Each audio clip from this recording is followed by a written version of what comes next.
What's up, Dreamer Tribe? What's up, world? I am Bianca, and this is my channel.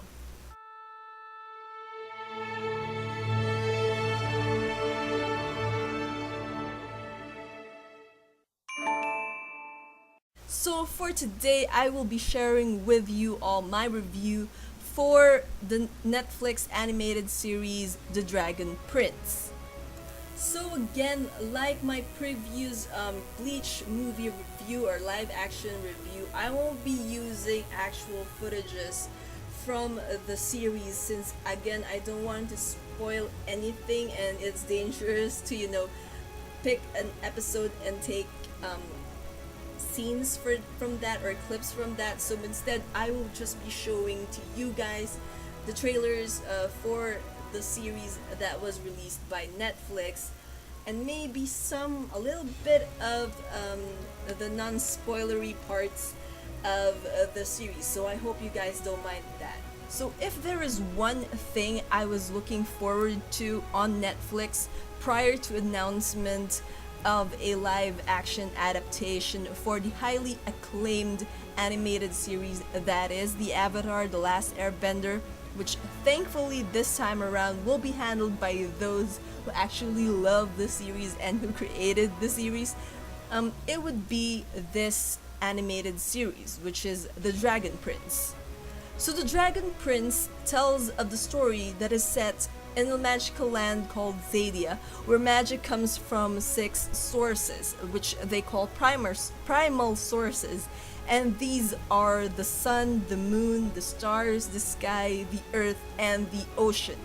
Now in this land, humans dabbled on dark magic that caused a rift between the other mythical creatures of this land of Xadia and of the humans. Now the humans were shunned from Xadia and they created their own kingdom. There are, I think, it was mentioned 6 other kingdoms together with Catullus, which is the main kingdom in this series. And that rift only worsened when the humans killed the Dragon King and then destroyed his egg, which is basically what humans always do in stories of mythical descent: kill and destroy those that are different from them, all the while feeding their greed. But anyways, the story follows the 2 human princes of the kingdom of Catullus and of an elf who has bound herself in assassinating the human prince and the heir to the throne in retaliation for what the humans did to the dragon prince's egg. Basically, it's a story of revenge.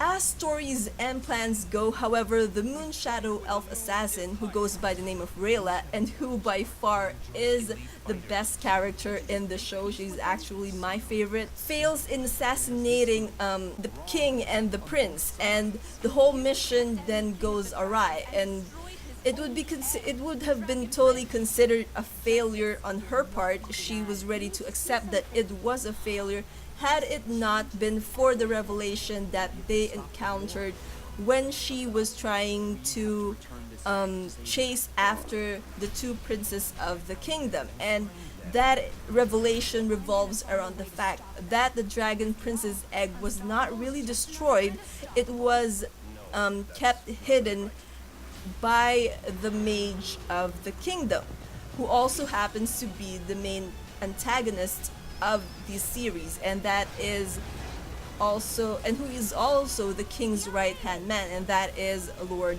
Vian.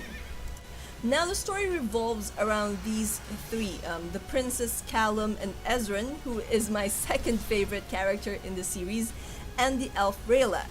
And the story is of how they traverse the land in order to get the dragon princess egg back to the dragon queen and stop the war, while Lord Vian tries to stop them with the help of his 2 bumbling children.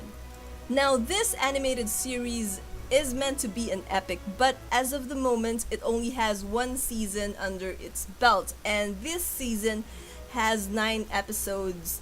Each consisted of 25 minutes, and expectedly so, it ends in a massive cliffhanger that I won't spoil for anybody. Anyways, that's the basic bare bones premise of the series. The story is actually good, the dialogue and the characters are entertaining, especially Rayla and Ezrin. Although there are times when you just want to go and slap one of these characters out of sheer frustration, and I'm talking about you, Callum, which I suppose, thinking about it, just means that the storytelling and the characters are pretty convincing, that the storytelling is efficient, and it is the emotions evoked from watching these series is believable, so kudos to that. Now, for a story with a premise like this, the show has several light-hearted moments that would make you remember shows like The Avatar, The Last Airbender, and Legend of Korra, as well as How to Train Your Dragon. Now, that is to be given considering who are the people behind this series, and I think a majority of them worked on The Last Airbender series, so there's so much about this show that is reminiscent to that. In fact, they also use the names of the primal sources, which is the equivalent of the elements in the Avatar universe, as book or season titles. So, for example, as of this moment, the first season or the first book in this series is called Moon, which is one of the primal sources. Sometimes, however, the gravity of the situation the characters get themselves in feels like they don't actually care because they could still joke about it.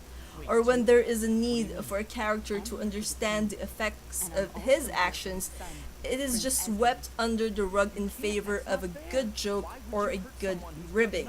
There are even instances when it is already dire and still the scene retains something lighthearted. Now, jokes are good and all, but there is a time and place for that, and it makes me wonder during these scenes if the characters are capable of being serious and if they are capable of introspection or even understanding what their actions have caused other people to feel or other people within the series. A good example of this is the interaction between Rayla and Callum. That is actually where I got this complaint, if you could call it that, from. There are several times when Callum would say something callous, and it would hurt Rayla's feelings, or it would cause everyone in the group a problem. And then a couple of minutes later, when it actually proved to be problematic to everybody, nothing actually happens to make Callum's character better. I don't know if that's because they're saving that all for the next season or if that's just how the character is supposed to be. Now, apart from that, I really couldn't say anything negative about the story or the characters. Now, the voice acting is superb and on point, which is nothing new considering that most animations that are produced by Netflix have that quality.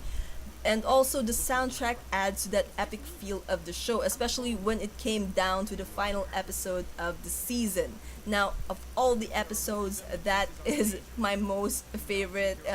It's the most enjoyable and fantastic one of them all, out of all the 9 episodes. Now, this is actually a pretty solid animated series that isn't just geared towards kids or even young adults. Everyone can actually enjoy this and get something out of it. It's lighthearted, it has a lighthearted tone and makes it easy for kids to watch and understand, and the action sequences and the mysteries that have yet to be answered within this series make it a great watch for those who are older than 5. Now, as good as the story is, as wonderful as the voice acting and the soundtrack may be, this animated series also has its downside, and the only gripe I have of this is its animation. And although I did get used to it pretty quickly, and although the graphics looked wonderful, it looked beautiful, it actually looked like it was some kind of a storybook. It looked like it was taken out of an actual storybook. There are times when the animation seems to slow down or lag, and it is noticeable on the characters' movements, and it makes their movements jerky. Again, don't get me wrong, the animation or the graphics are beautifully rendered and it actually makes me feel like I'm watching a cutscene from a video game, which is basically what this show made me feel like I'm about to play a video game. It's just that there are these slowdowns, like the animation is being bogged down by something, and breaks the immersion to the series. Now I don't know why um, we have that slowdown or lag in this series. Overall, though, I enjoy the show very much and I hope Netflix will continue it. It's fun, entertaining, enjoyable, and the journey is filled with likable characters and a plot that is tried and tested but is welcomed nonetheless. The way the season ended did so with a high note that made me beg for more, leaving just at the right note for a story that may have a premise that centers around revenge but unfurls into a journey of self-discovery and the battle of good and evil. So if you guys haven't watched it yet, I highly recommend The Dragon Prince on Netflix, especially if you're a fan of fantasy series. Just get your eyes ready for those lags in the animation, those jerky movements that can become quite distinct from time to time. Well, there you guys have it. That's my review for Netflix The Dragon Prince. Now, I actually really love this series regardless of the little things that I nitpicked here in this review. I really recommend you guys watch it. It's a solid 8 out of 10 for me. I'm only taking 2 points out of it because of those jerky movements and because of how Callum acts and how some of the characters are pretty clueless about what their actions cause, and there doesn't seem to be a consequence for those actions that the characters can grow from. So apart from that, this is a really solid animation. I actually believe it's on the same level as Avatar: The Last Airbender, Korra, Legend of Korra, and even the How to Train Your Dragon series, A Race to the Edge, and the series before that that belongs to the franchise. I actually believe they have the same quality. Again, I'm so excited for the next season, for the next book of the series. I can't wait for it to be released. I really hope that they announce it soon because this is actually an epic adventure. It's a wonderful journey to watch, and again, just watch it, you guys. You won't be disappointed. I promise you that. So, anyways, that's all the time we have for today. Thank you all for watching. If you like this video, click the thumbs up and tell me on the comment section below what you guys loved about the film. If you actually loved the film, also give this a thumbs up. Share this review as well as the other reviews for this series, for this Netflix animation, so that a lot of other people can watch it or will learn about this series and will fall in love with it as much as we did. Again, if you have any favorite episodes, if you watched it already, what are those? Tell me on the comment section below. Also, I'm curious who you guys think is the best character in the series. Who are your favorite characters? Personally, as I've said before, mine is Rayla and Callum and Ezra. Sorry, not Callum. I'm actually annoyed with him. And tell me what you guys think. I'm really curious. I want to learn what you guys how you guys viewed this series. Also, thank you to the new members of our Dreamer Tribe, my subscribers to this channel. You guys are awesome. Thank you for subscribing to my channel. Also to the notification squad, those people who click the bell icon below and want to be notified whenever new videos comes out. Thank you as well.